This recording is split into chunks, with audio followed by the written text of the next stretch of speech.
Brothers Grimm fairy tales.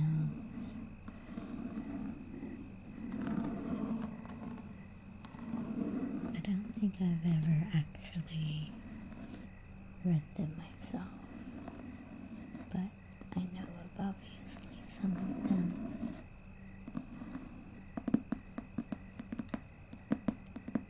Need to hear the story of the old lady getting cooked in the oven. What do you guys want to do? Do you want to just start from the beginning? Read the first one, fairy tale they have? Or do you want to pick out of, because they do have an index.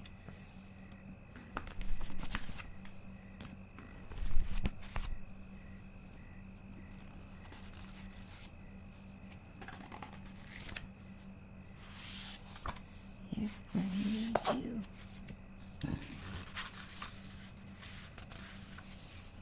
If we go in order, the first fairy tale that we will read random pages. You're so chaotic, Raw.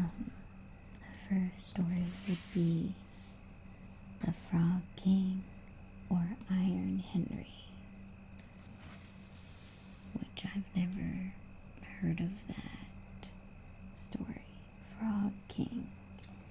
And then there's Cat and Mouse in Partnership, Our Lady's Child, the story of the youth who went forth to learn what fear was. Make my own tales. But there's like a few that like I've heard of before, like obviously Rapunzel, Hansel and Gretel, Cinderella, what the heck, the mouse, the bird, and the sausage.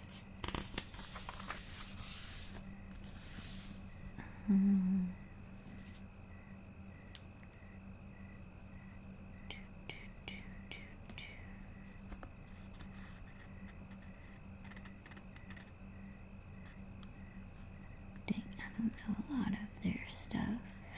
The Wedding of Mrs. Fox. What?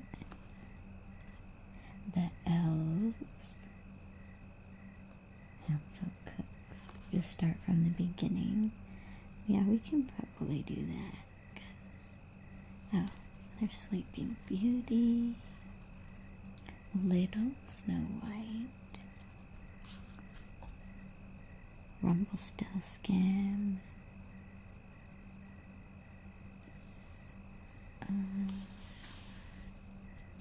There's one called Little Peasant.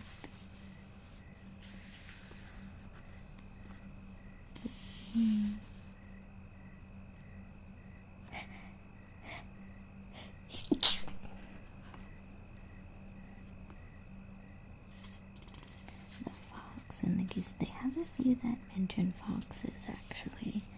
There's the wolf and the fox. There's the fox and his cousin. There's the fox and the cat. There's the fox and the geese.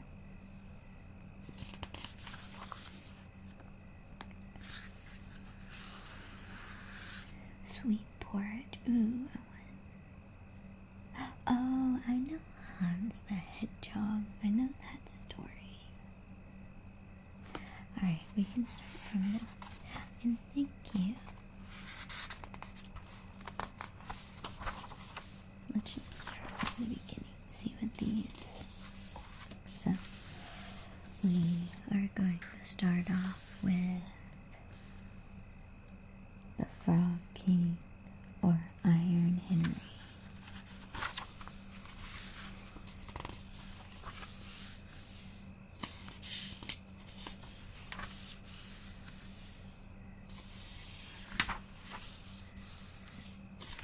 gonna skip the introduction.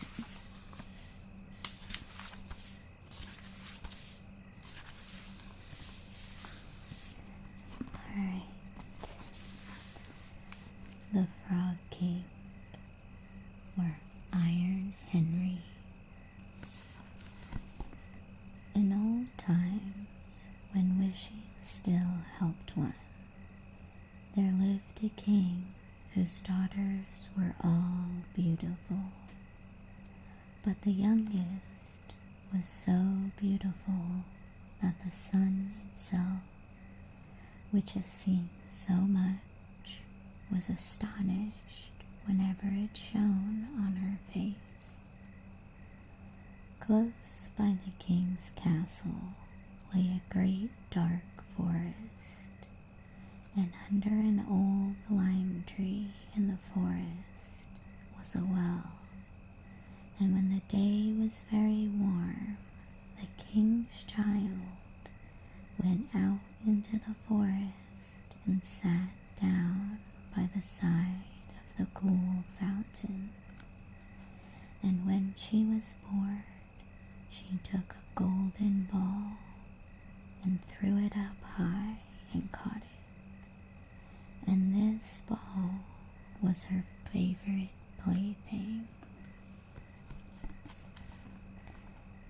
Now it so happened that on one occasion the princess's golden ball did not fall into the little hand which she was holding up for it, but onto the ground beyond, and rolled straight into the water. The king's daughter followed it with her eyes, but it vanished, and the well was deep, so deep that the bottom could not be seen. At this she began to cry, and cried louder and louder, and could not be comforted. And as she thus lamented, someone said to her, "What ails you, king's daughter? Your tears would melt a heart of stone." She looked round to the side from where the voice came, and saw a frog stretching forth its thick, ugly head from the water. "Ah, old water splasher, is it you?" she said. "I am weeping for my golden ball, which has fallen into the well." "Be quiet and do not weep," answered the frog. "I can help you, but what will you give me if I bring your plaything up again?"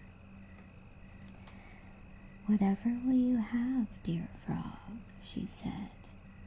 "My clothes, my pearls, and jewels, and even the golden crown which I am wearing." The frog answered, "I do not care for your clothes, your pearls, and jewels, or your golden crown, but if you will love me, and let me be your companion and playmate, and sit by you at your little table, and eat off your little golden plate, and drink out of your little cup, and sleep in your little bed. If you will promise me this, I will go down below and bring you your golden ball once again." "Oh yes," she said. "I did not mean to be so fluffy, my bad." "Oh yes," she said. "I promise you all. Oh yes," she said. "I promise you all you wish, if you will just bring me my ball back again." She, however, thought, "How the silly frog does talk.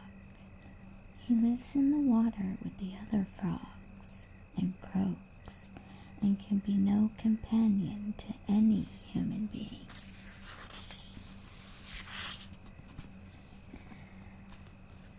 But the frog, when he had received this promise, put his head into the water and sank down, and in short, while came swimming up again with the ball in his mouth, and threw it on the grass. The king's daughter was delighted to see her pretty plaything once more, and picked it up and ran away with it. Yes, good evening, Kurt. Good evening. How are you? Welcome, welcome. Get comfortable. We are reading The Frog King, or Iron Henry, by the Brothers Grimm. Let me get some water, actually, while I'm at it.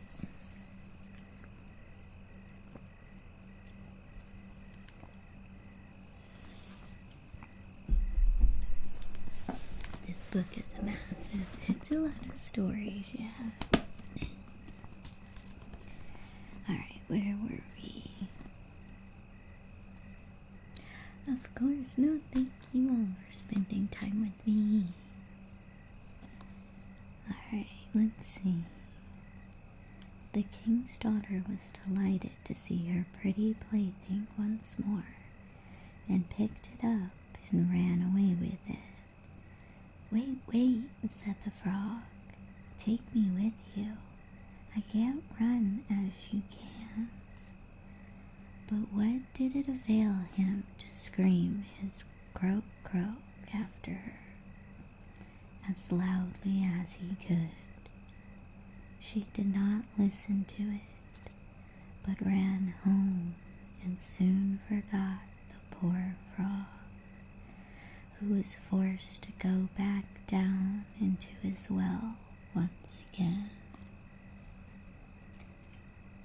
Just letting her.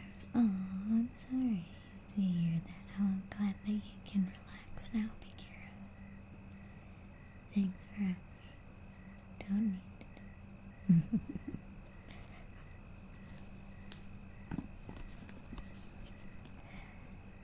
The next day, when she had seated herself at a table with the king and all the courtiers, and was eating from her little golden plate, something came creeping, splish splash, up the marble staircase, and when it had got to the top, it knocked at the door and cried, "Princess, youngest princess, open the door for me." She ran to see who was outside, but when she opened the door, there sat the frog in front of it. Then she can't have that day. She ran to see who was outside, but when she opened the door, there sat the frog in front of it. Then she slammed the door in great haste, sat down to dinner again, and was quite frightened. The king saw plainly that her heart was beating violently, and said, "My child, what are you afraid of? Is there perchance a giant outside who wants to carry you away?" "Oh no," replied she, "it is no giant, but a disgusting frog."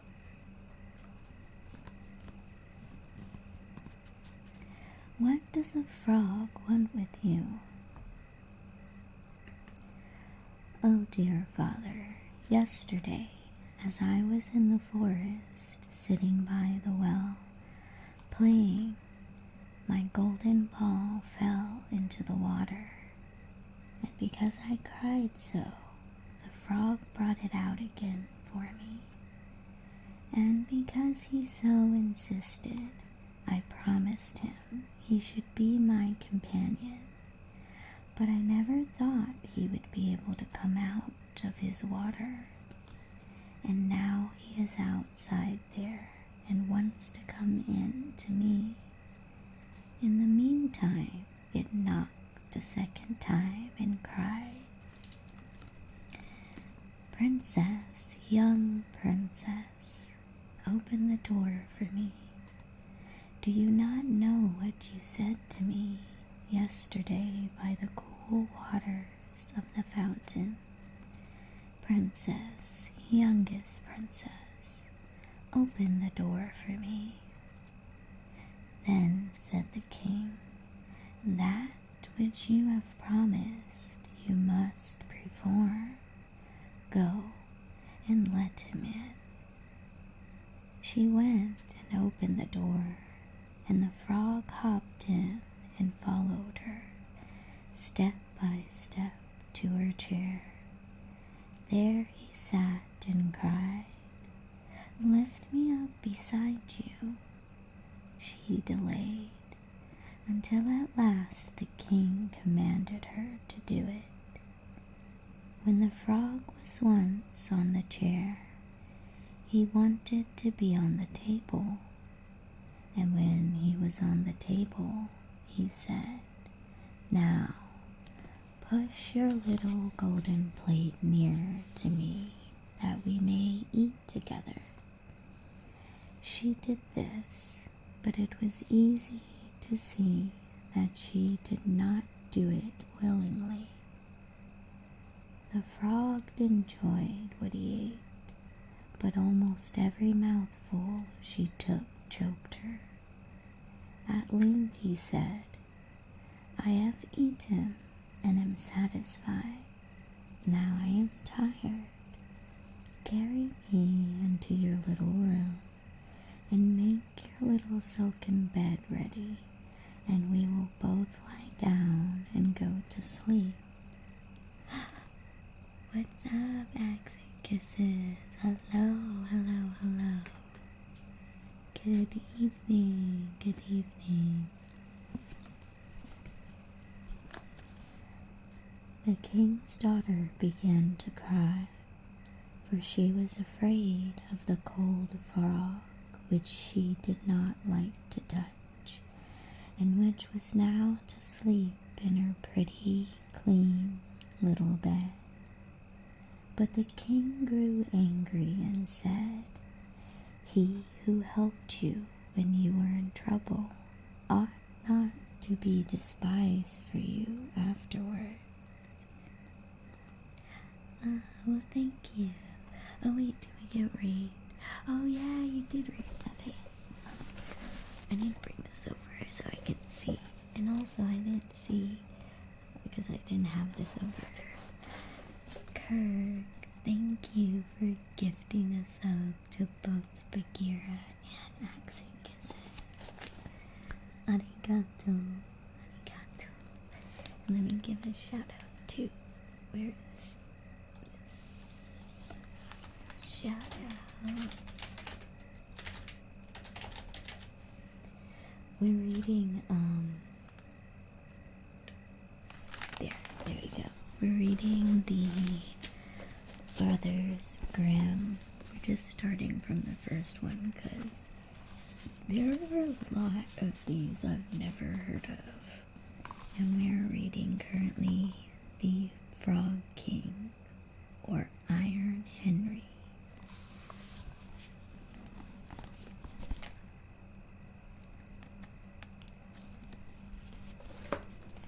Alright, where were we? Somewhere over here. But not to be despised by you afterwards. So, she took hold of the frog with 2 fingers, carried him upstairs, and put him in a corner. But when she was in bed, he crept to her and said, "I am tired. I want to sleep as well as you." Lift me up, and I will tell your father." Then she was terribly angry and took him up and threw him with all her might against the wall. "Now you will be quiet, odious frog," she said. But when he fell down, he was no frog, but a king's son with beautiful, kind eyes. And it came to pass that, with her father's consent, he became her dear companion and husband. He told her how he had been bewitched by a wicked witch, and how no one could have delivered him from the well but herself, and that tomorrow they would go together into the kingdom. Then they went to sleep, and next morning, when the sun awoke them, a carriage came driving up with 8 white horses, which had white ostrich feathers on their heads, and were harnessed with golden chains, and behind stood the young king's servant, Faithful Henry. Faithful Henry had been so unhappy when his master was changed into a frog that he had caused 3 iron bands to be laid round his heart, lest it should burst with grief and sadness. The carriage was to conduct the young king into his kingdom. Faithful Henry helped them both in, and placed himself behind again, and was full of joy because of this deliverance. And when they had driven a part of the way of the king's son, heard a cracking behind him as if something had broken. So he turned round and cried, "Henry, the carriage is breaking." Dude, that paragraph just now was the word vomit to me. It did not make any sense. What? Good evening, my good evening. Yes, we are reading the Grimm fairy tales. I've never read this one.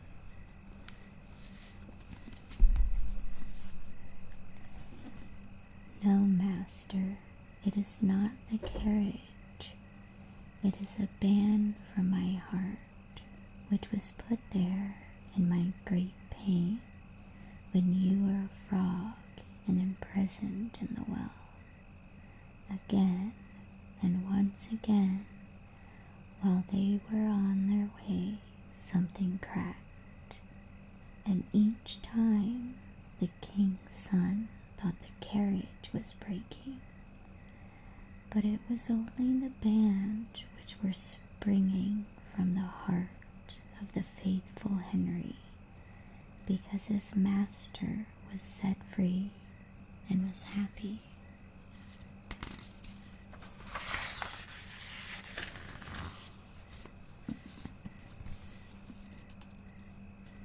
What? That was the end.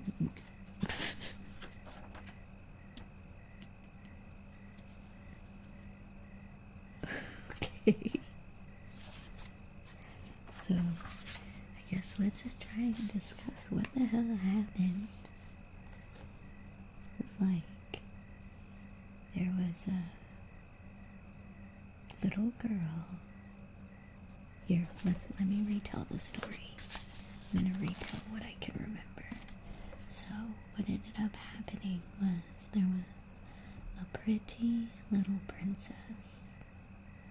There was plenty of them, but she was the prettiest of them all. And guess her dad didn't care about her other siblings. 'Cause forget about him. Anyways, she was playing with the ball in the garden. Like the dunce that she is, she threw it down the well. What the hell? Then she was like crying. Damn, how am I gonna get my ball out of that well? And there just so happened to be a frog in that well. And he was like, yo, princess, I can get that ball for you if you be my friend. She's a little scheming bitch, so she was like, okay. Thinking this frog couldn't get the ball for her. But he did. Then she ran off. How rude. But he came a-knocking, that little frog, 'cause she made a deal. So he came a-knocking during dinner one night, and her daddy overheard and was like, the Lannisters always pay their debt, 'cause I guess they're Lannisters now. She's like, you're right, father. So she went and scooped that little frog up, brought him to the table, fed him, then brought her to her bedroom. Did not let him sleep in her bed, 'cause that's just creepy anyway. But he begged for it, so she threw him against the wall. And then that turned him into a handsome prince. And then she married him that night. And then they were in a carriage. And then his owner was in that carriage, and iron bars were breaking because he loved his prince. That's not a frog. It was like, that was pretty much the story. Holy, best story ever. That was like what happened. It was random. Alright. The next story by the Brothers Grimm is A Cat and Mouse in Partnership. But that story was all over the place. Didn't even have to kiss him, even though the whole story wall sweat. Yeah, pretty much. Alright, let's read this one. Let's see what's up. Cat and Mouse in Partnership. A certain cat had made the acquaintance of a mouse, and had said so much to her about the great love and friendship she felt for her, that at length the mouse agreed that they would live and keep house together. But we must make a provision for winter, or else we shall suffer from hunger, said the cat. And you, little mouse, cannot venture everywhere, or you will be caught in a trap some day.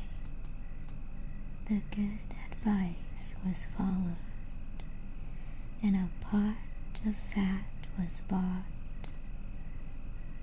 but they did not know where to put it. At length, after much consideration, the cat said, I know no place where it will be better stored up than in the church, for no one dares take anything away from there.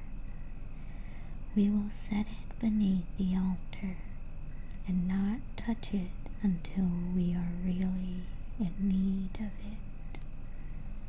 So the pot was placed rest and safety. But it was not long before the cat had a great yearning for it and said to the mouse,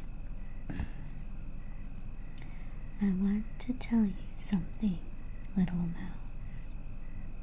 My cousin has brought a little son into the world and has asked me to be godmother. He is white with brown spots, and I am to hold him over the front of the christening. Let me go out today, and you look after the house by yourself." "Yes, yes," answered the mouse, "by all means go. And if you get anything very good, think of me. I should like a drop of sweet red christening wine, too."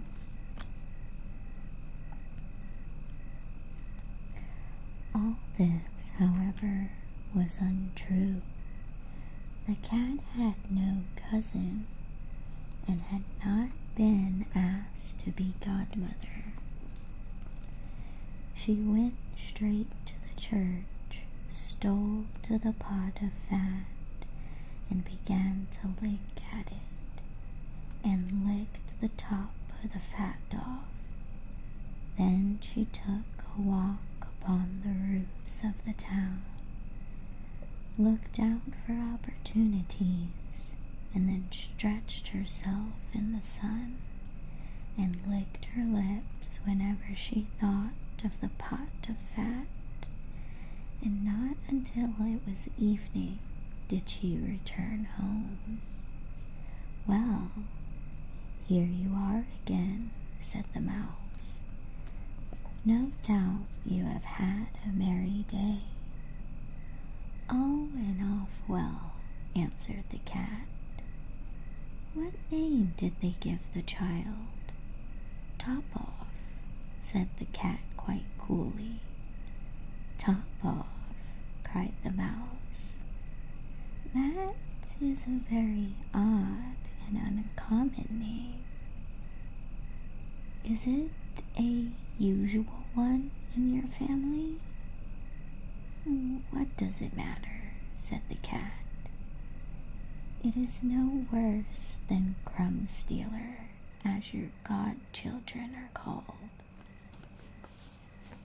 Before long, the cat was seized by another fit of longing. She said to the mouse, "You must do me a favor, and once more manage the house for a day alone. I am again asked to be the godmother, and as the child has a white ring round its neck, I cannot refuse." The good mouse consented, but the cat crept behind the town walls to the church and devoured half of the pot of fat.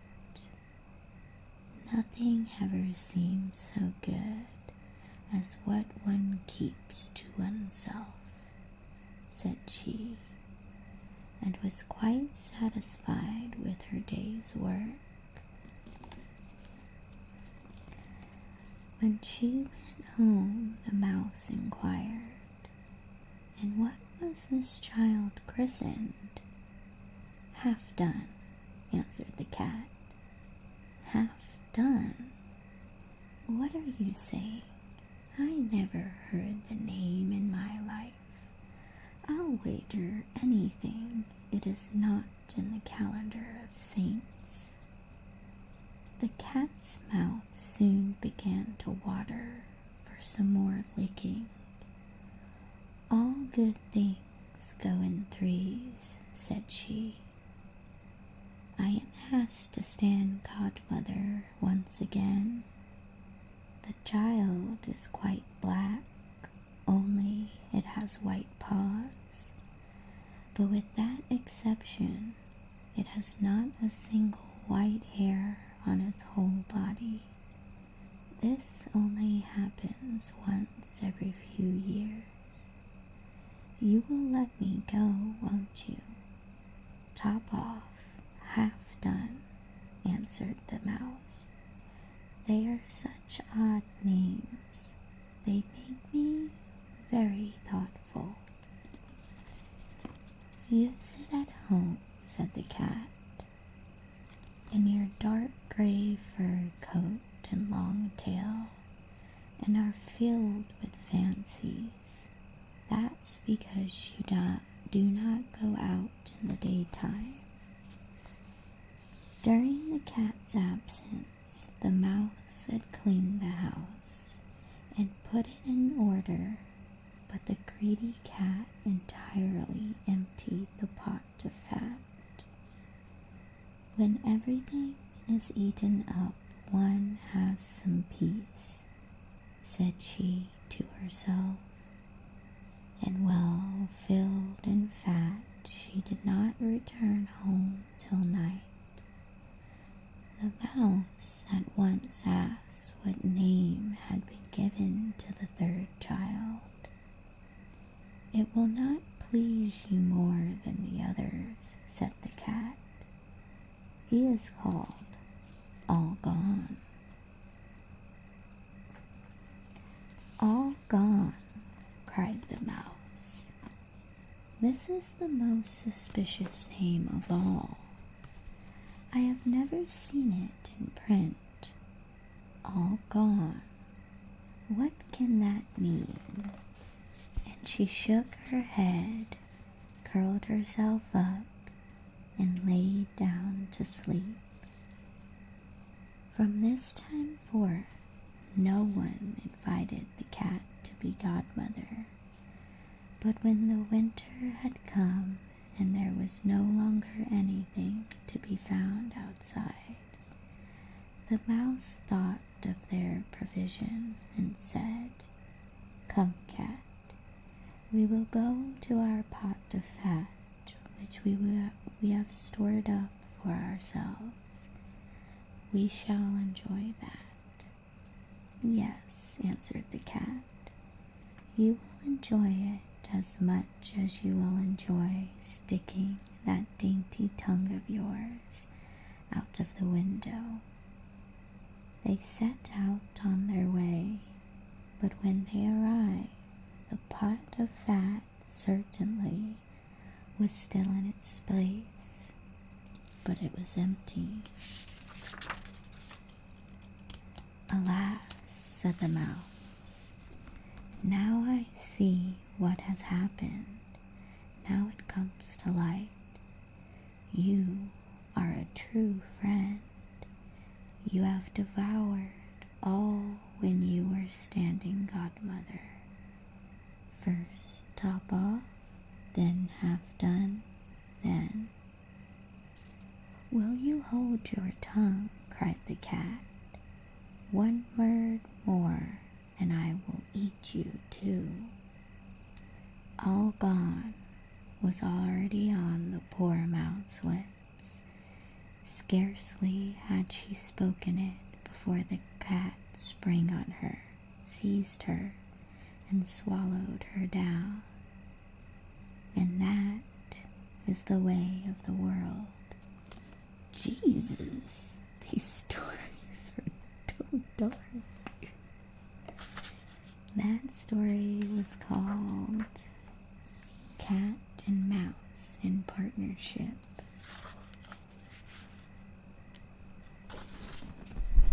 More like con artist cat.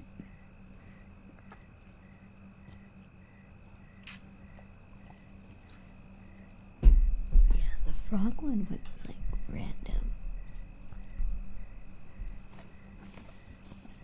Alright, the next story by the Brothers Grimm is called Our Lady's Child.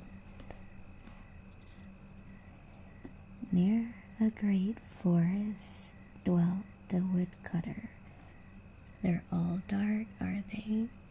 I knew that they were I didn't know they were so dark.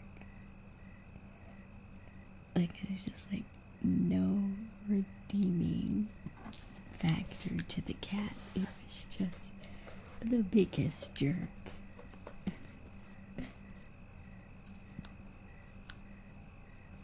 Alright. Our Lady's Child.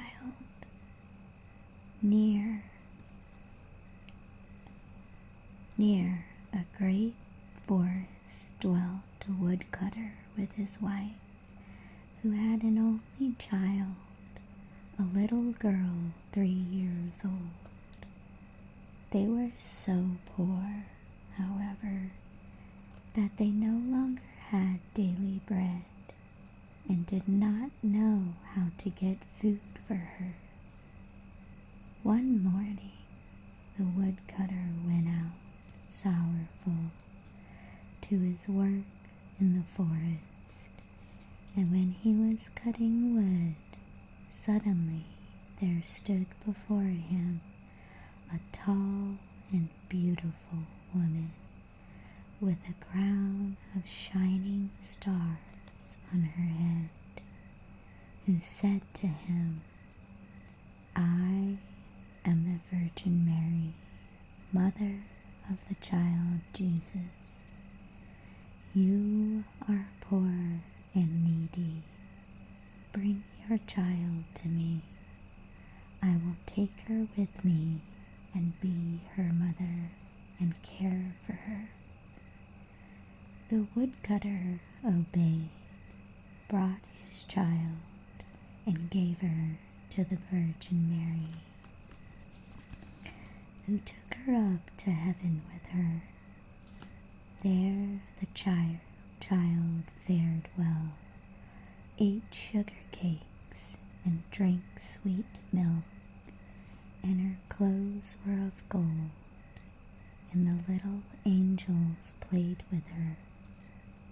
And when she was 14 years of age, the Virgin Mary called her one day and said, "Dear child, I am about to make a long journey, so take into your keeping the keys of the 13 doors of heaven.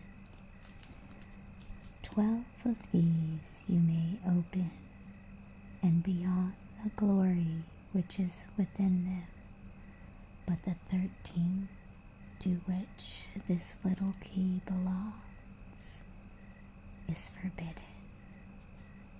Beware of opening it, or you will bring misery on yourself." The girl promised to be obedient, and when the Virgin Mary was gone, she began to examine the dwellings of the kingdom of heaven. Each day she opened one of them, until she had made the round of the 12. In each of them sat one of the apostles in the midst of a great light, and she rejoiced in all the magnificence and splendor. And the little angels who always accompanied her rejoiced with her. Then the forbidden door alone remained, and she felt a great desire to know what could be hidden behind it, and said to the angels, "I will not quite open it, and I will not go inside it, but I will unlock it, so that we can just see a little through the opening."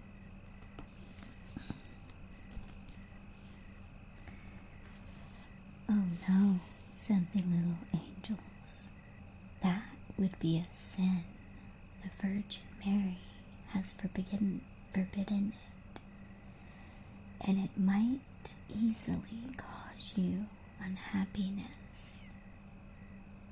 Then she was silent, but the desire in her heart was not still, but gnawed there and tormented her, and let her have no rest. And once when the angels had all gone out, she thought, now I am quite alone, and I could peep in. If I do it, no one will ever know. She thought. She sought out the key, and when she had got it in her hand, she put it in the lock, and when she had put it in, she turned it round as well. Then the door sprang open, and she saw there the Trinity sitting in fire and splendor. She stayed there a while and looked at everything in amazement. Then she touched the light a little with her finger, and her finger became quite golden. Immediately a great fear fell on her. She shut the door violently and ran away. Her terror, too, would not quit her. Let her do what she might, and her heart beat continually and would not be still. The gold, too, stayed on her finger and would not go away, no matter how much she rubbed it and washed it. I need to change my phone real quick.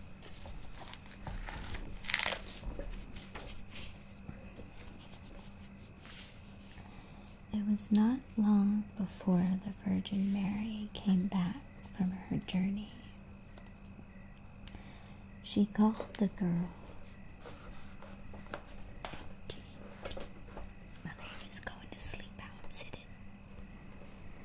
If I sit like this. Try like this.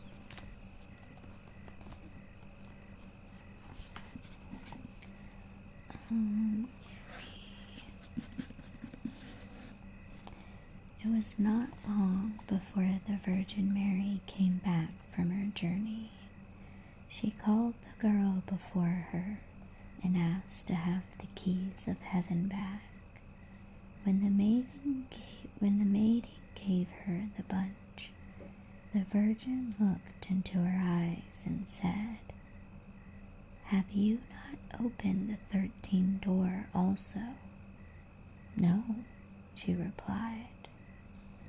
Then she laid her hand on the girl's heart and felt how it beat and beat, and saw right well that she had disobeyed her order and had opened the door. Then she said once again, "Are you certain that you have not done it?"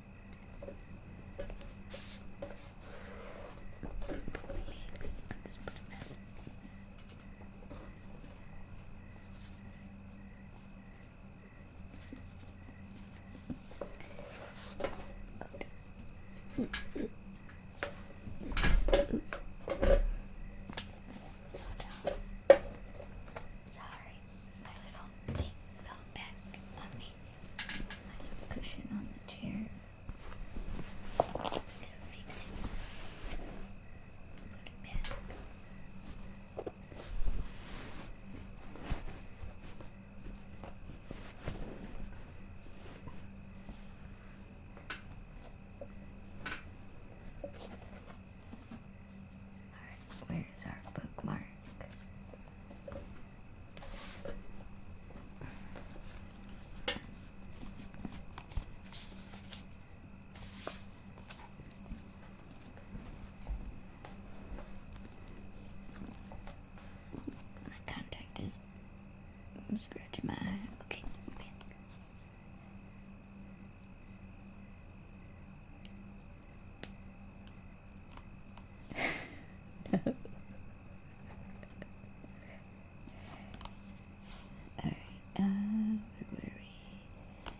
wasn't long, and then we did. You have not done it? Yes, said the girl for the second time. Then she perceived the finger which had become golden from touching the fire of heaven, and saw well that the child had sinned, and said for the third time, "Have you not done it?" "No," said the girl for the third time. Then said the Virgin Mary, "You have not obeyed me, and besides that, you have lied. You are no longer worthy. You are no longer worthy to be in heaven."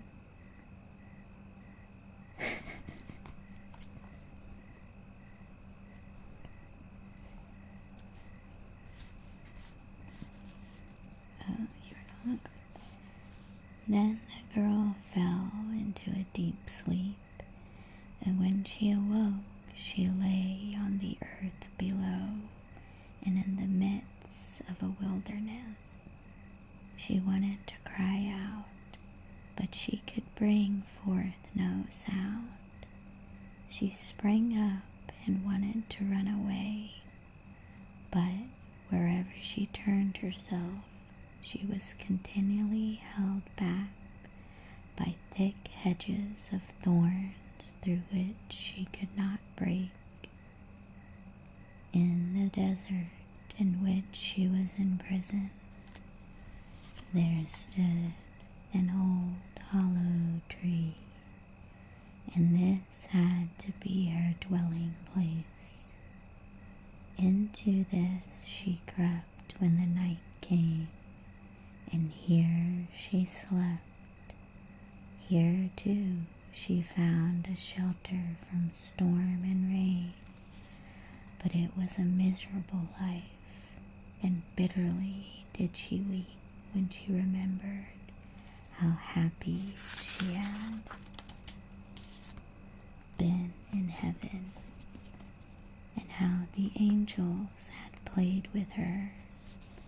Roots and wild berries were her only food, and for these she searched as far as she could go.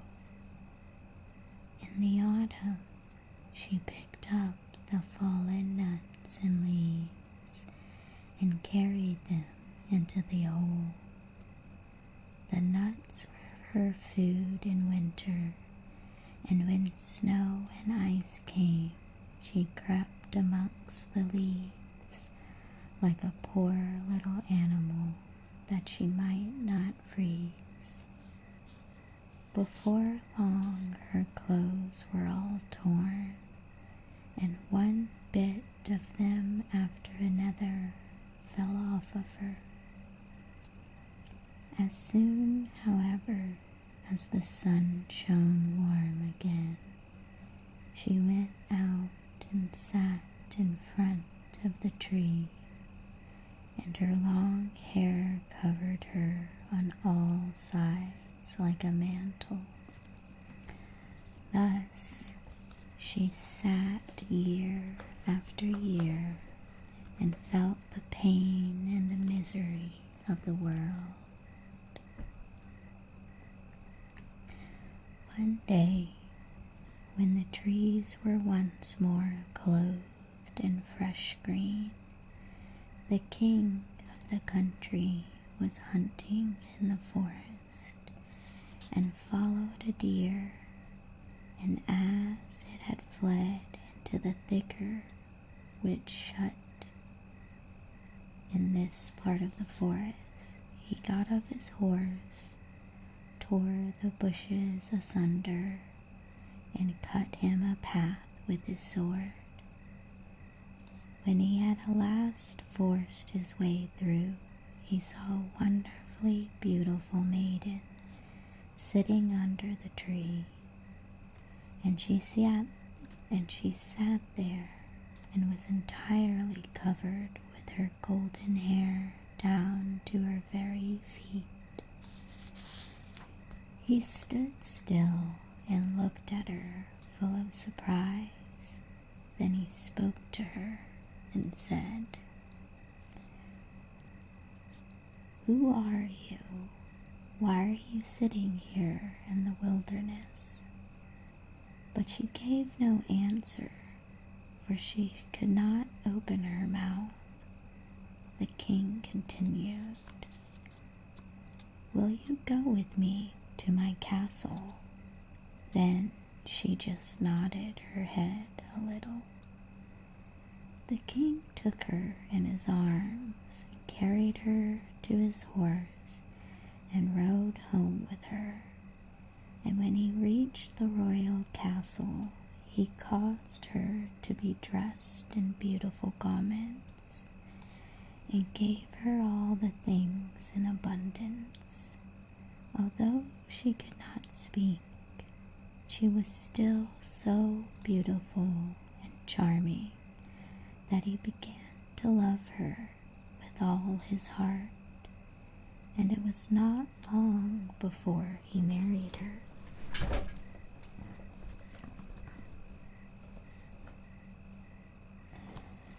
After a year or so had passed, the queen brought a son into the world.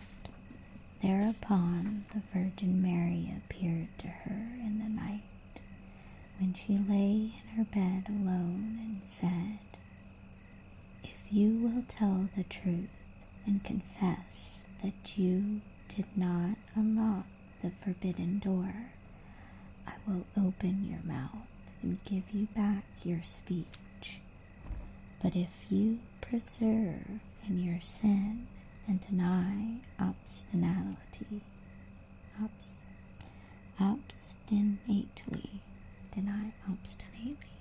know that word, I will take your newborn child away with me."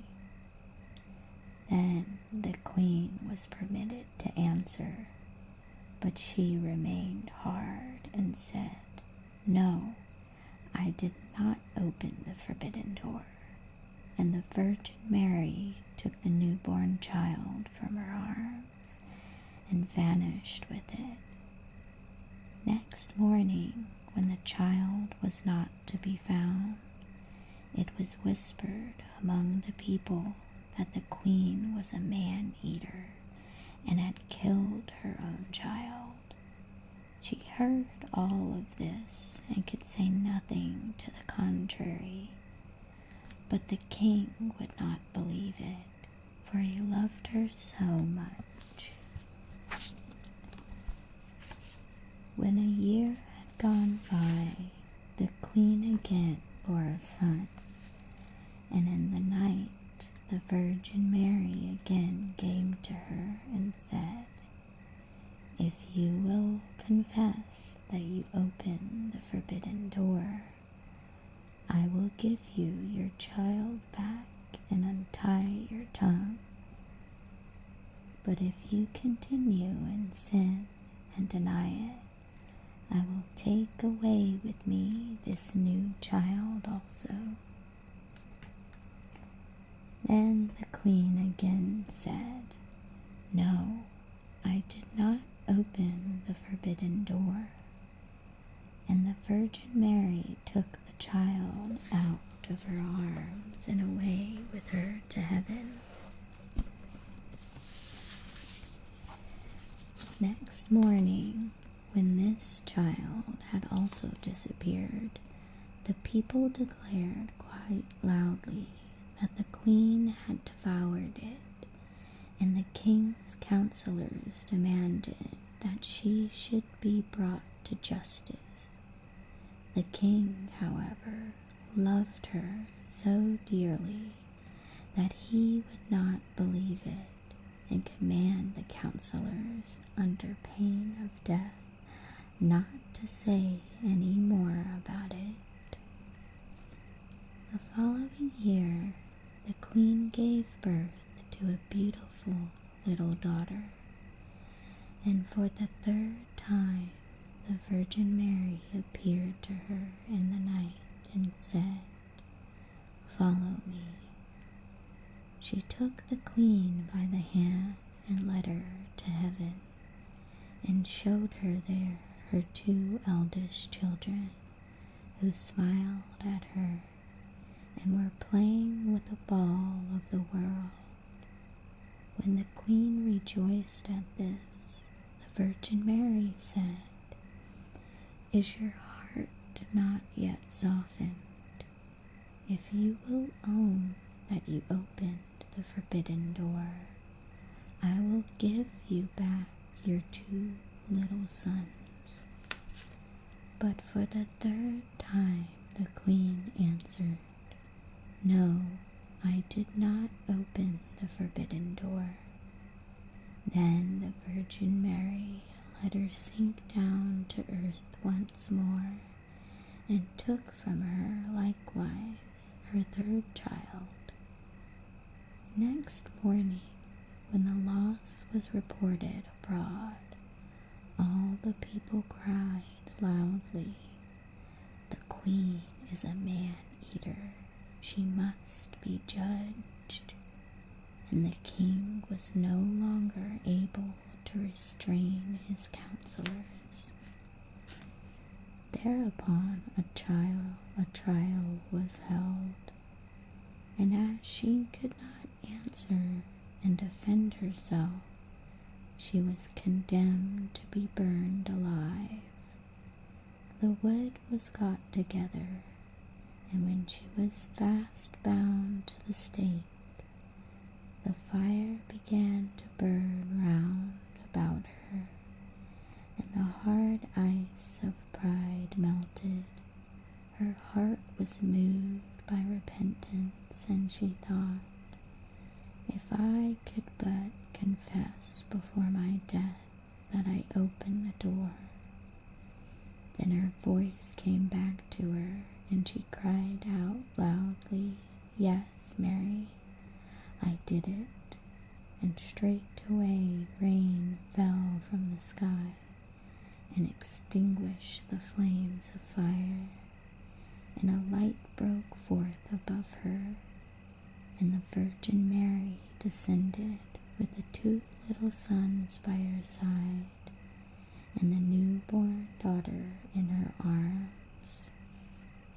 She spoke kindly to her and said, "He who repents his sin and acknowledges it is forgiven." Then she gave her the 3 children, untied her tongue, and granted her happiness for her whole life. Dang, is that easy? That's all she had to do? I thought she was being like clever, like, dang, I screwed it up and got myself out of heaven, but I'm gonna trick this angel into taking my kids to heaven so they can have heaven. But no, she could have just said, "I did it the whole time." And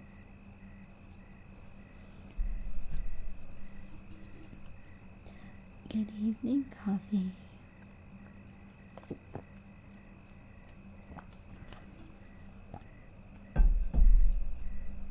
Alright, I think we can do one more. Let's see how long this one is.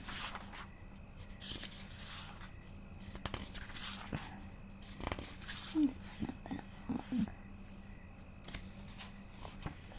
I want to get to the ones about the fog. They're really weird stories.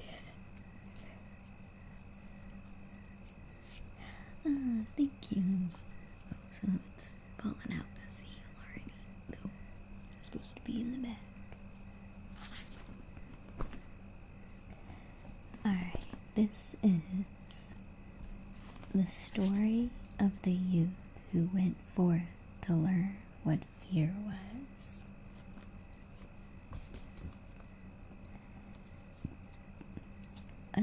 And actually, I'm gonna do this one whispered, and you all tell me if you like soft spoken for reading more, or if you prefer whisper. So for whisper, I'm gonna bring these closer.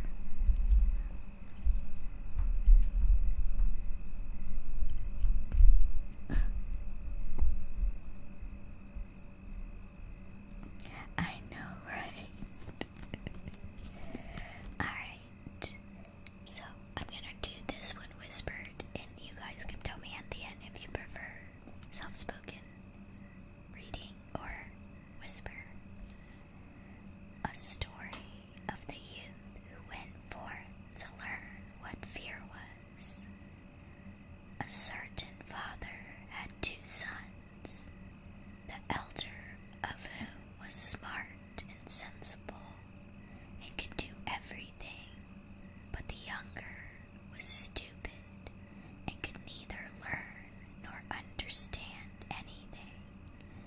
And when people saw him, they said, "There is a fellow who will give his father some trouble." When anything had take that sucks. When anything had to be done, it was always the elder who was forced to do it.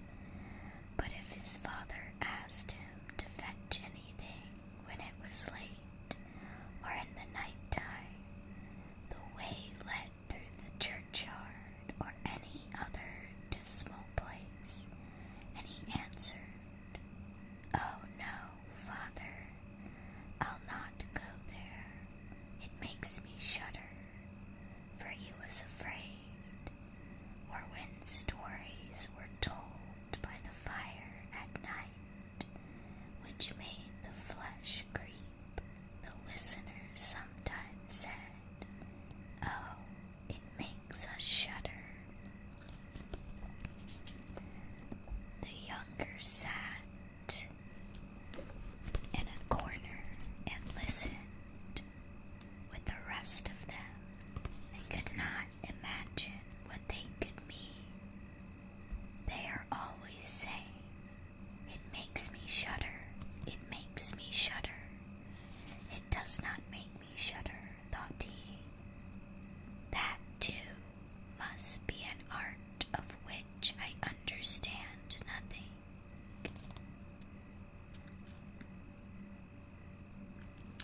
The soft, your voice from whispering, whichever suits me, but I say your maybe after voice whispering.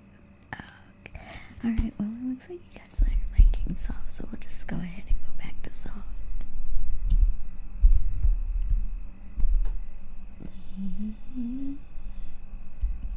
Push it away, get out of my face. Alright, let's see, where were we? We'll just go ahead and I'll just start over. A story of the youth who went forth to learn what fear was.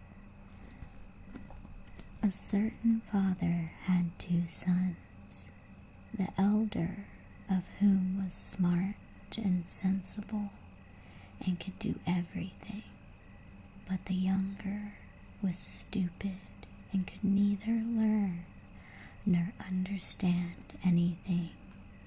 And when people saw him, they said, "There's a fellow who will give his father some trouble."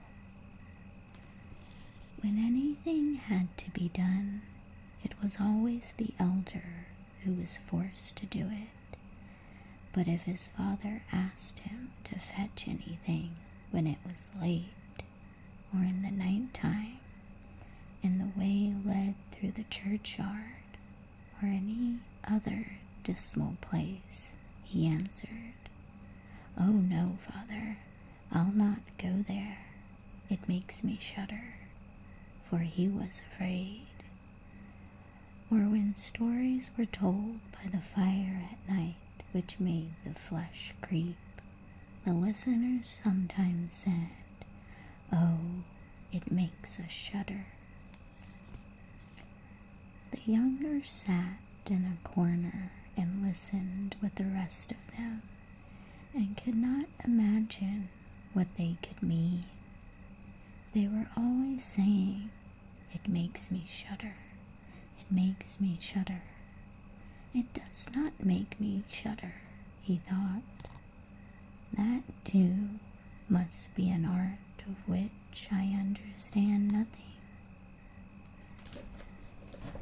Now it came to pass that his father said to him one day, "Listen to me, you fellow in the corner there. You are growing tall and strong, and you too must learn something by which you can earn your living. Look how your brother works, but you do not even earn your salt." "Well, Father," he replied, "I am quite willing to learn something, indeed, if it could be but managed. I should like to learn how to shudder. I don't understand that at all yet.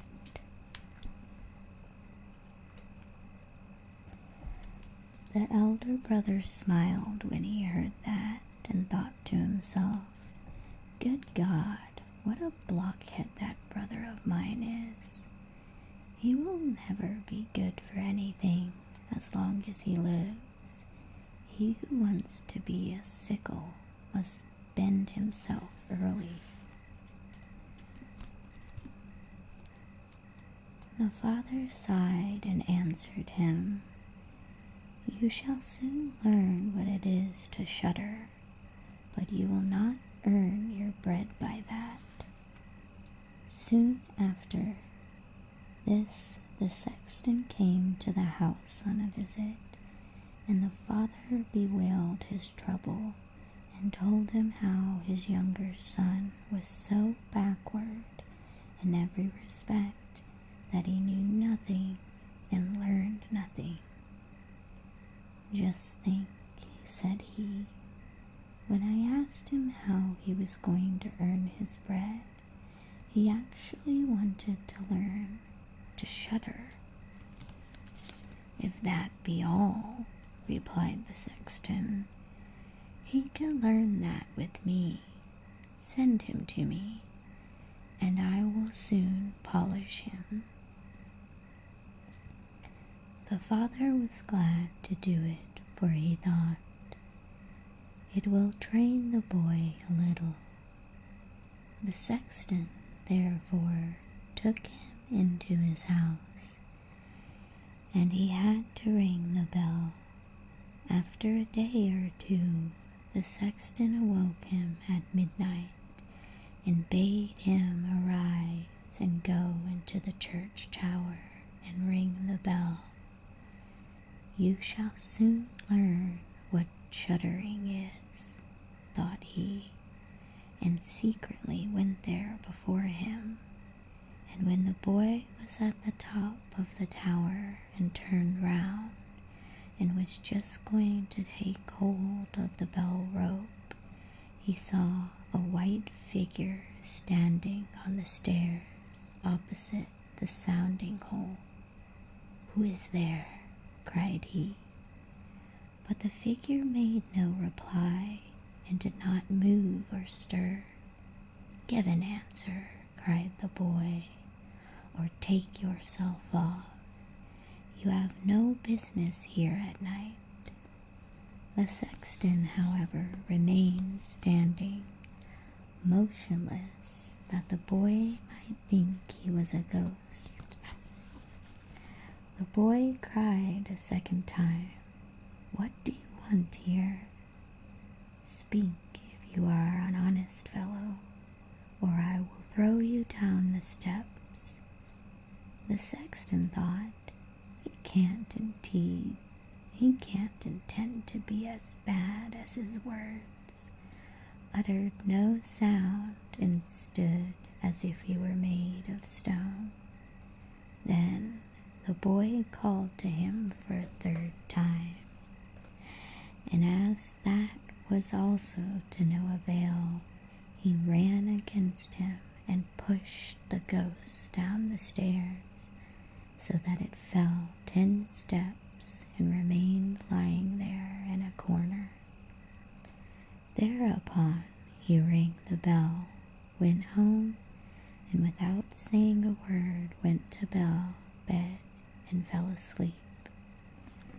The sexton's wife waited a long time for her husband, but he did not come back. At length she became uneasy and wakened the boy and asked, "Do you not know where my husband is?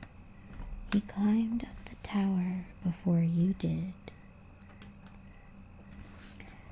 "No, I don't know," replied the boy, "but someone was standing by the sounding hole on the other side of the steps, and as he would neither give an answer nor go away, I took him for a scoundrel and threw him down the stairs. Just go there and you will see if it was he. I should be so sorry if it were." The woman ran away and found her husband, who was lying moaning in the corner and had a broken leg. She carried him down, and then, with loud screams, she hastened to the boy's father. "Your boy," she cried, "has been the cause of a great misfortune. He has thrown my husband down the steps and made him break his leg. Take the good-for-nothing fellow away from our house." They caused this to themselves. What?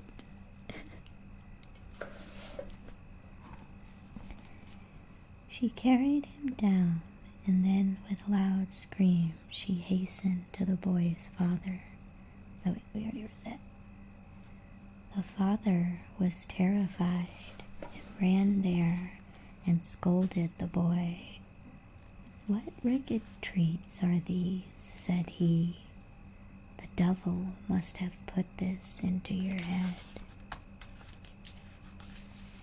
"Father," he replied, "do listen to me. I am quite innocent. He was standing there by night, like one who is intended to do some evil. I did not know who it was, and I warned him 3 times either to speak or to go away." "Ah," said the father, "I have nothing but unhappiness with you.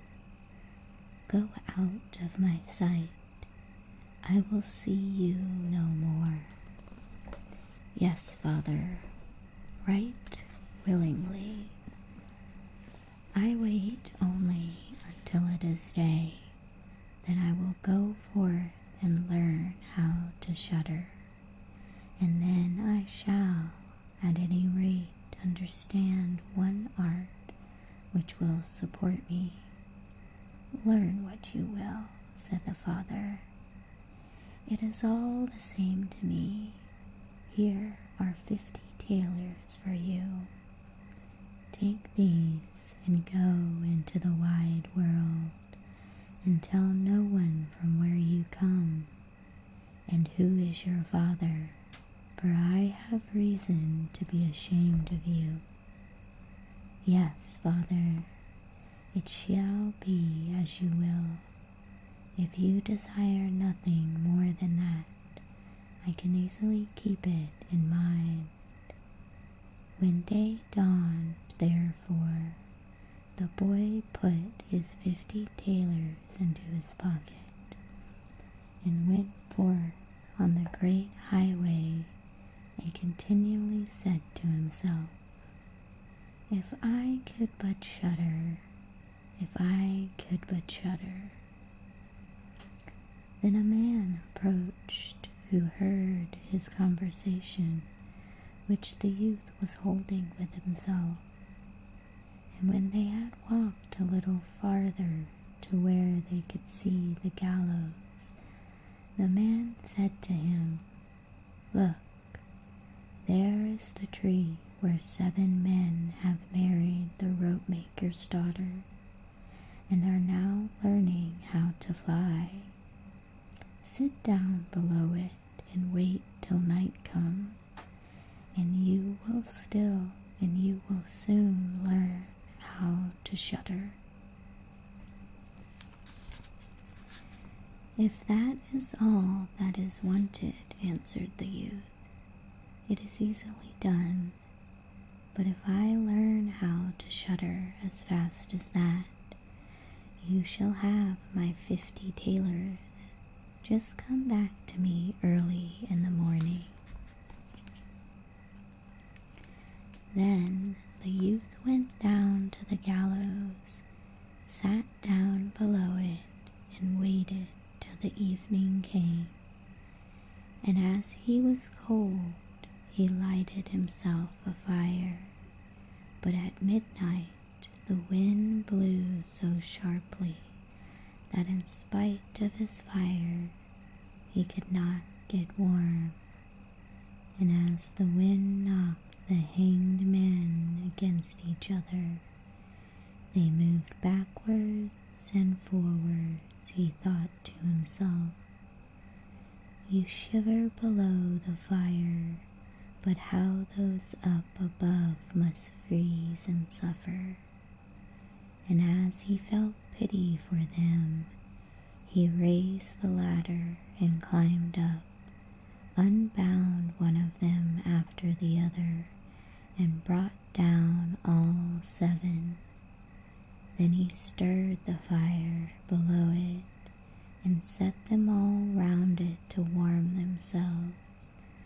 But they sat there and did not stir, and the fire caught their clothes, so he said, Take care, or I will hang you up again.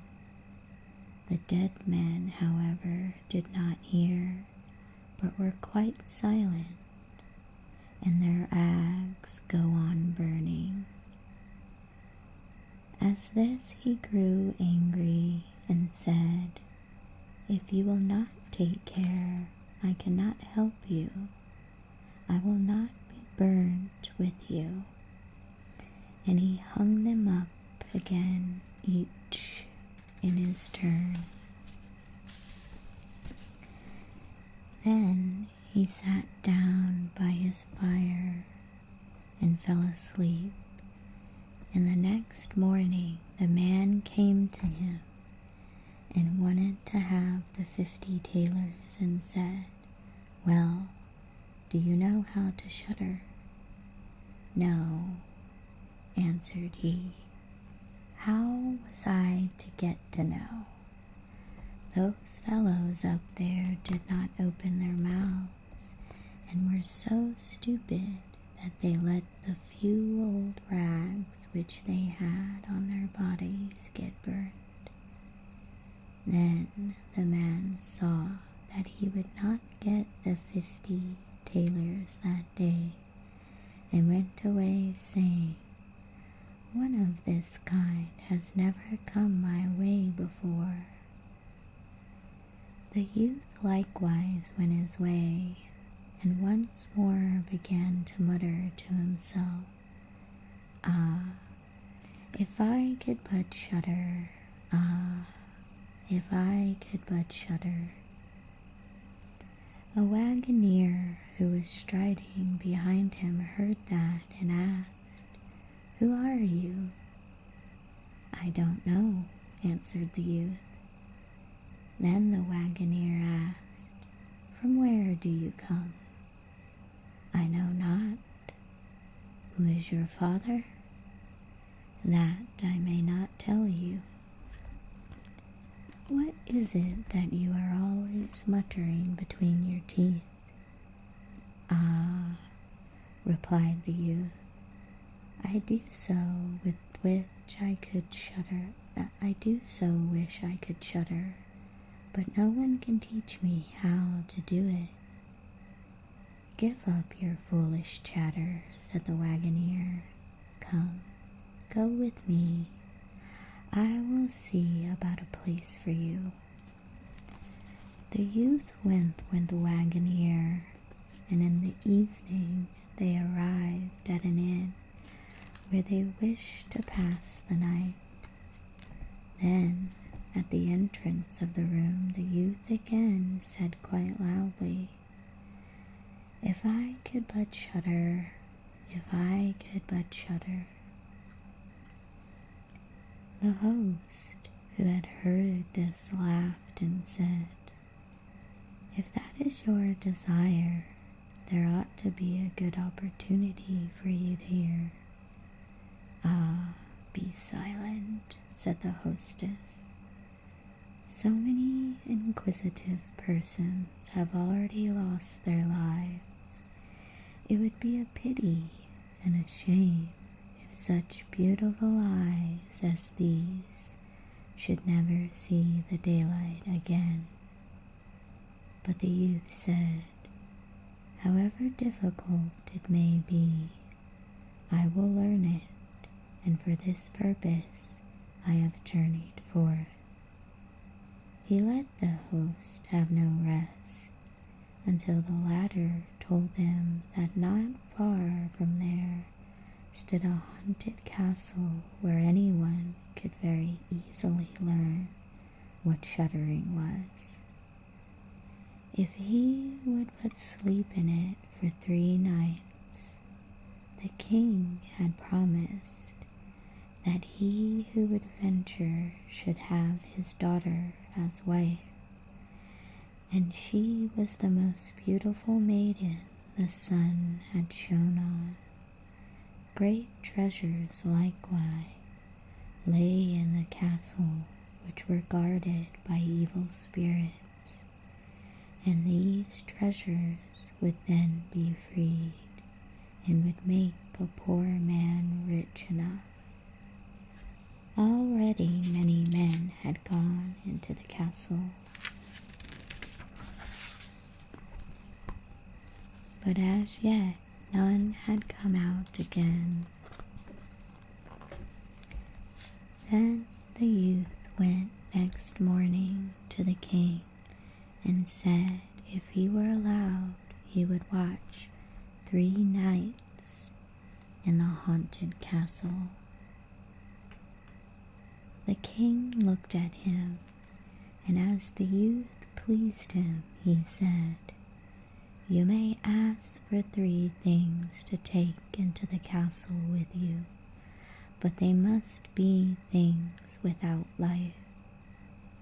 Then he answered, "Then I ask for a fire, a turning lathe, and a cutting board with a knife."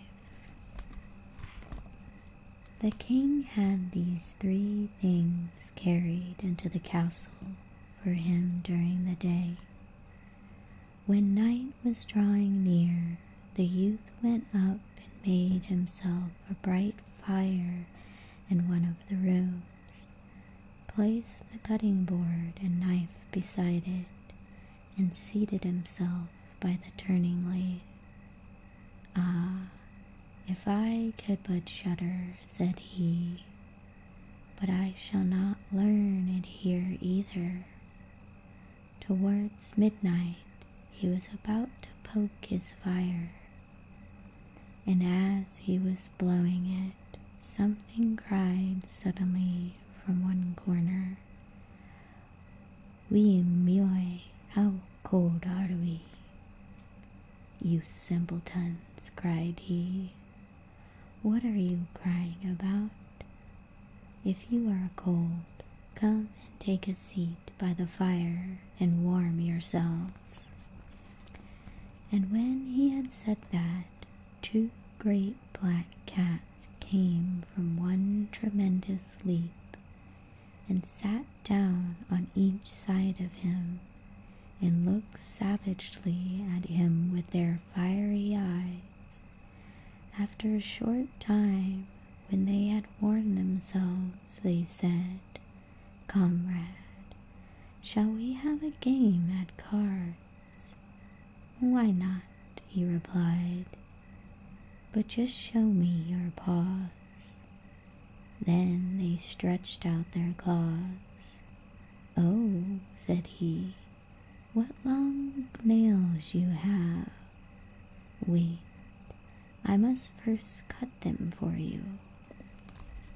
Thereupon he seized them by their throats, put them on the cutting board, and screwed their feet fast. "I have looked at your fingers," said he, "and my fancy for card playing has gone." And he struck them dead and threw them out into the water. What the frick? But when he had made away with these 2 and was about to sit down again by his fire, out from every hole and corner, lost my spot. Was about to sit down. But when he had made away with these two, and was about to sit down again by his fire, out from every hole and corner came black cats and black dogs, with red-hot chains, and more of them came, until he could no longer stir, and they yelled horribly, and got on his fire, pulled it to pieces, and tried to put it out. He watched them for a while, quietly, but at last, when they were going too far, he seized his cutting knife and cried, "Away with ye, vermin," and began to cut them down. Part of them ran away, but the others he killed and threw out into the fish pond. He must have read the story of the cat and mouse and took notice, right? It's like, I don't... That is right, that cat was trifling. It was a scam artist cat. And what up, Chaos? How are you? Actually, Chaos, do you still roleplay? Because I was thinking about trying roleplay again, and I don't know where to go. I'm doing good, just reading. You're roleplaying right now, are you? Where are you roleplaying? Is it a big city, or a small city, or a medium city?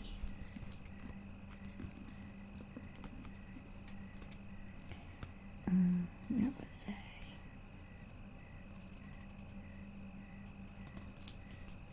But that was really funny. Good evening, Crashbox. Waffles. That's so true. That first cat was like a trickster. So this guy's like, "Hello, cats. Yeah, sure, I'll play a game with you. Die!" It is a small city now. It's getting fixed and such. Oh, okay. Never mind. I don't want to go to a small city. I think I want to do like a medium city.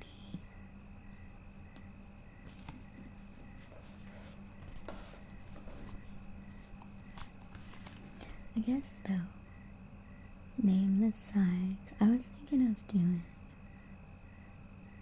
Imagine if the brothers Grimm hadn't had therapy as children, then their stories would be far too big. Wait, did they have therapy?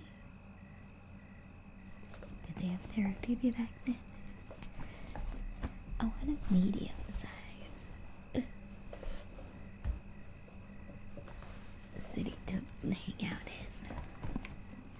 But I guess maybe I could just check it out. If you're cool with me joining whatever city you're in. I'm gonna just come and goof off though, I think. I don't want to be serious at all.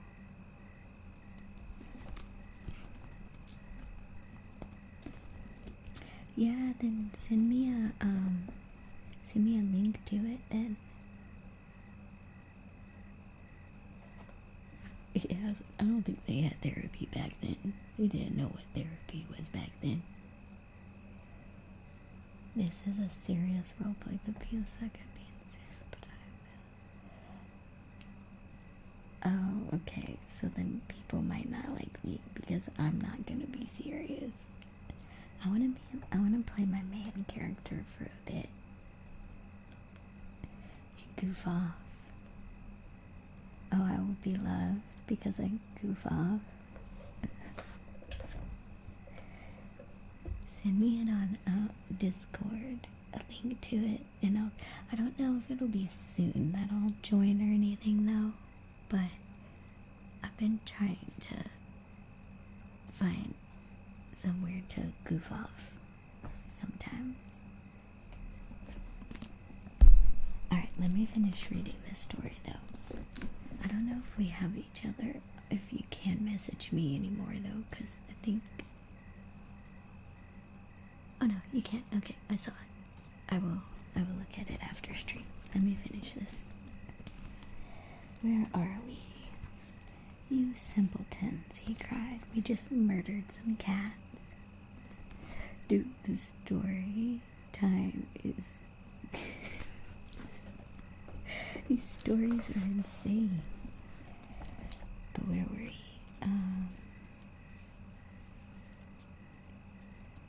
He just killed some cats who asked to play a card game with him. When he came back, he found... Okay. And he threw the cats into the fish pot. When he came back, he fanned the embers of his fire again and warmed himself. And as he thus sat, his eyes would keep up no longer, and he felt a desire to sleep. Then he looked around and saw a great bed in the corner. "This is the very thing for me," said he, and got into it. When he was just going to shut his eyes, however, the bed began to move of its own accord and went over the whole of the castle. We have been friends. Oh, have we? I forget. "That's right," said he, "but go faster." Then the bed rolled on as if 6 horses were harnessed to it, up and down, over the thresholds and steps. But suddenly, hop, hop, it turned over upside down and lay on him like a mountain. But he threw quilts and pillows up in the air, got out and said, "Now anyone who likes may try," and lay down by his fire and slept till it was day. In the morning the king came, and when he saw him lying there on the ground, he thought the evil spirits had killed him and he was dead. Then said he, "After all, it is a pity. He is a handsome man." The youth heard it, got up and said, "It has not come to that yet." Then the king was astonished, but very glad. "And how he had fared?" "Very well indeed," answered he. "One night is past, the 2 others will get over likewise." Then he went to the innkeeper, who opened his eyes very wide and said, "I never expected to see you alive again. Have you learned how to shudder yet?" "No," said he. "It is all in vain. If someone would but tell me." The second night he again went up in the old castle and sat down by the fire, and once more began his old song. "If I could but shudder." When midnight came, an uproar of noise, of tumbling about was heard. At first it was low, but it grew louder and louder. Then it was quiet for a while, and at length, with a loud scream, half a man came down the chimney and fell before him. Sleep well, Ra. "Hullo," cried he, "another half belongs to this. This is too little." Then the uproar began again. There was a roaring and howling, and the other half fell down likewise. just blow up the fire a little for you?" When he had done that and looked round again, the two pieces were joined together, and a frightful man was sitting in his place. "That is no part of our bargain," said the youth. "The bench is mine." The man wanted to push him away. The youth, however, would not allow that, but thrust himself with all his strength and seated himself again in his own place. Then still more men fell down, one after the other. They brought 9 dead men's legs and 2 skulls, and set them up and played at 9 pins with them. The youth also wanted to play and said, "Can I join you?"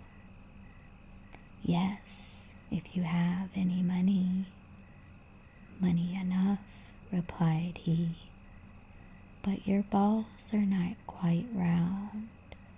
Then he took the skulls and put them in the lathe and turned them till they were round. "There, now, they will roll better," said he. "Hurrah! Now it goes merrily." He played with them and lost some of his money.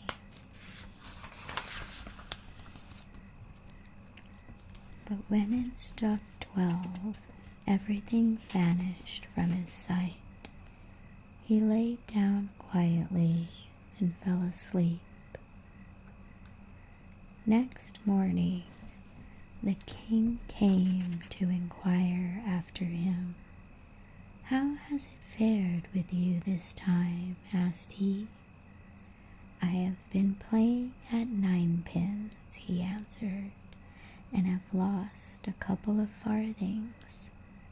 "Have you not shuddered then?" What?" said he. "I have made merry. If I did but not know what it was to shudder." The 3rd night he sat down again on his bench and said sadly, "If I could but shudder."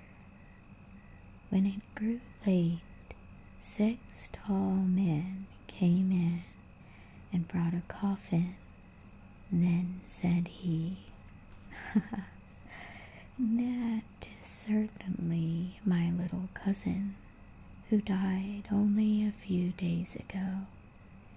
And he beckoned with his finger and cried, "Come, little cousin, come." They placed the coffin on the ground, but he went to it and took the lid off, and a dead man lay therein. He felt his face, but it was cold as ice.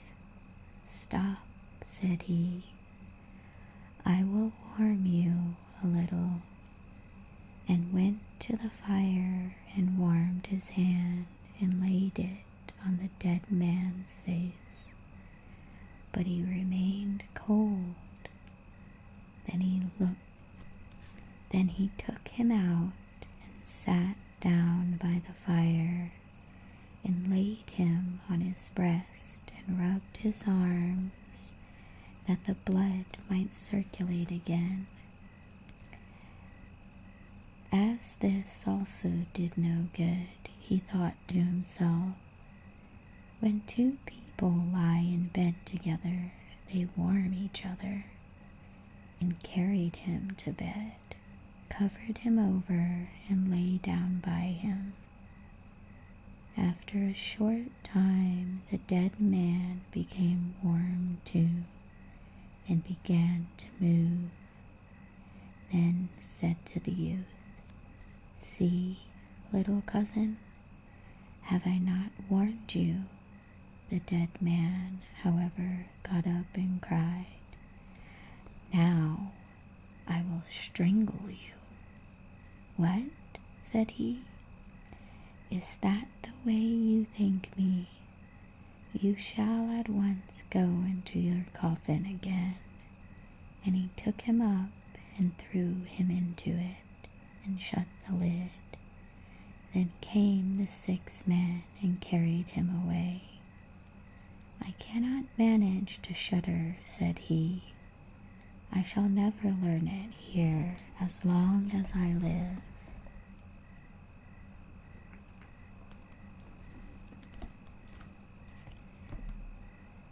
Then a man entered who was taller than all others and looked terrible. He was old, however, and he had a long white beard. "You wretch," cried he, "you shall soon learn what it is to shudder, for you shall die." "Not so fast," replied the youth. "If I am to die, I shall have to have a say in it."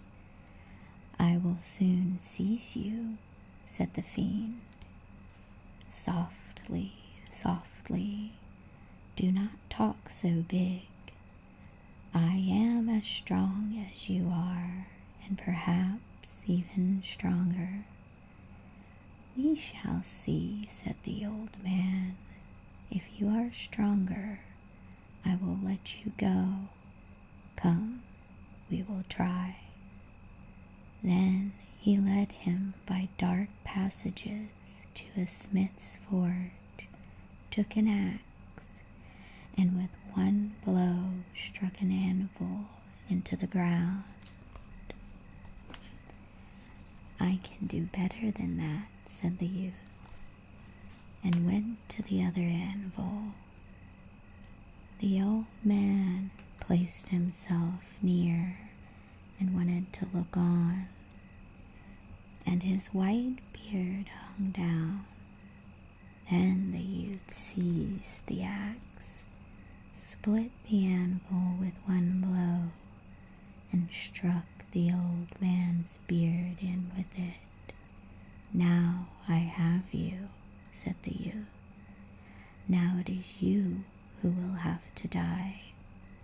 Then he seized an iron bar and beat the old man till he moaned and entreated him to stop, and he would give him a great riches. The youth drew out the axe and let him go. What the heck? This guy's just beating the shit out of everybody. He's like, "Oh, you learn how to shudder." And they're like, "I'll teach you to shudder." And he's like, "Oh yeah?"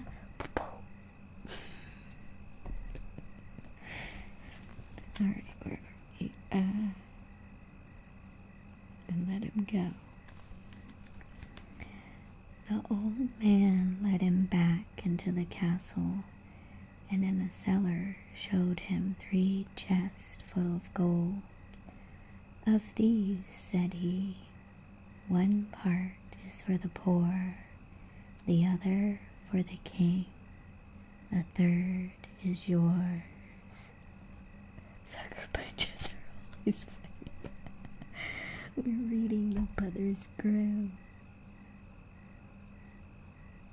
I thought the place was supposed to be evil, and this youth is just as fun. She's just like, "Acha, acha." Like, spooky cats, ghost, dead people, old man.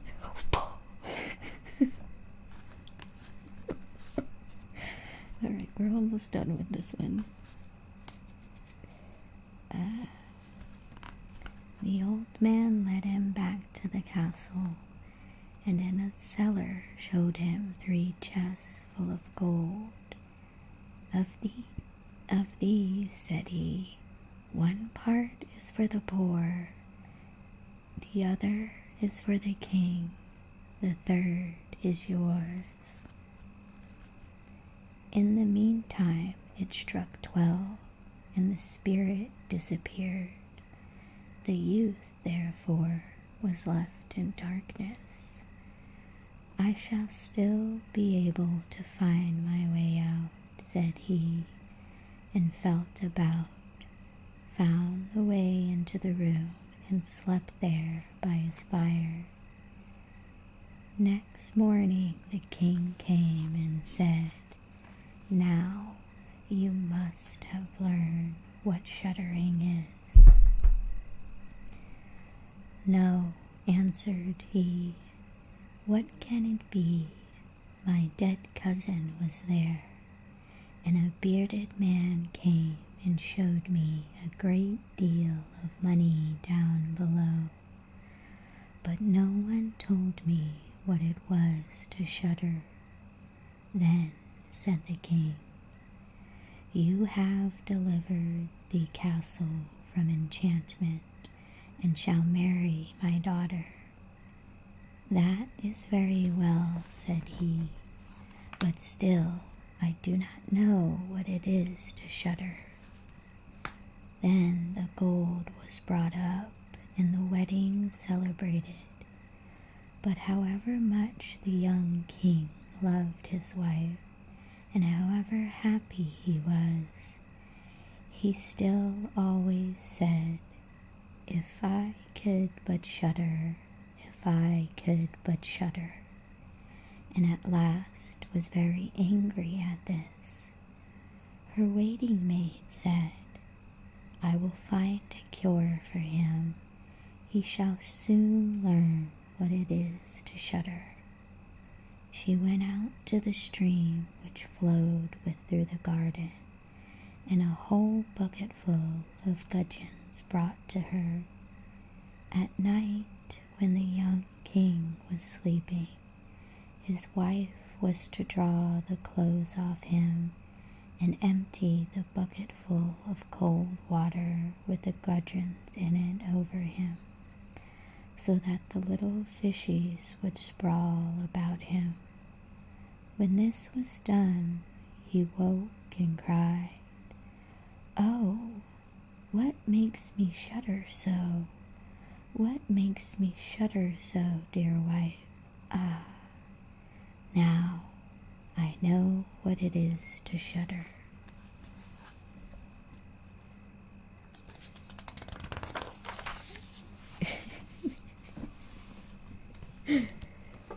Alright, and that was the end of, what was that one called? That one was kind of interesting. It was kind of funny. This was the youth who went forth to learn what fear was.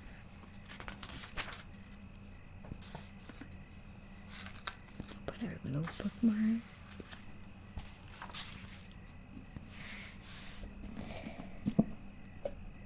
You missed. They have bonds for that. Oh, my booty is numb. I gotta find a much better, comfortable way to sit. But yes, I hope that you enjoyed tonight's reading. I know a lot of you have been asking me to do readings again. And yeah, we'll do this. I'll think about doing other books, but I know that this is okay for me to put on YouTube because it is in the public domain. But yes, thank you so much for hanging out. I hope that you were able to relax to these stories, maybe drift off to sleep. What is today? Is it Tuesday? Maybe we'll make Tuesdays our reading day. I'll have to think of something for it. But yes. Number. Oh god, this chair is so bad. Look at it. Here. I'll show you. It's like all messed up. Put these things out of the way. Taco Tuesday. Look at it. Oh wait, I'm making it. I gotta get out of the way so you can kind of see. Look how crazy messed up it is. I need to make like a cover. but I just do this for now. But it's really hot, so this is not a great idea either. Let's do this. Put my little furs in here. Yep.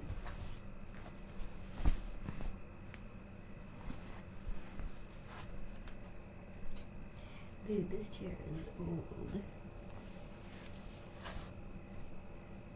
It's as old as you. But yeah, I'm gonna check out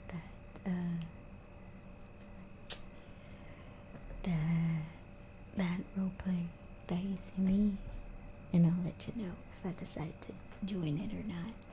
I won't play it as much as like I did that other city though. If I do, it'll just be for like popping in, being a goofball sometimes.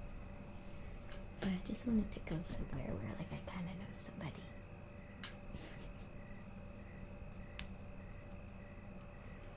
But yeah, thank you so much everybody for hanging out. If you do join it, I could get you into whichever job, Grimm, game and stuff. I know a lot. Okay. Yeah, give me the nuggets. We'll see. I'll talk to you off the stream. But yeah, everybody else, thank you for hanging out. Tomorrow, we'll probably just do a normal stream. I'll think of what to do. We'll figure it out tomorrow. But have a lovely night. Stay awesome. And yeah, I'll see you tomorrow. Good night, my sleepy little pup.